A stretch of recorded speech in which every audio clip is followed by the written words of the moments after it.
Welcome to today's tutorial. If you've ever wanted to organize your conversations better, you're in the right place.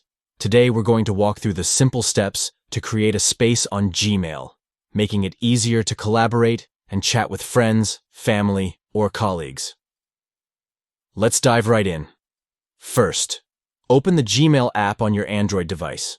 Once you're in, look toward the bottom of your screen and tap the Chat tab. Next, you'll see various messages pop up.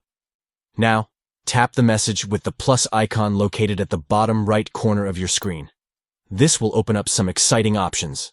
Now, it's time to tap on Create a Space. This option will allow you to set up a dedicated area for your conversations. After that, you'll need to enter a name for your space. Think of something catchy and relevant so everyone knows what it's about. Finally, once you're happy with the name, tap Create at the top right. And voila! You've successfully created a space on Gmail. Thanks for watching. Don't forget to like and subscribe for more tips and tutorials.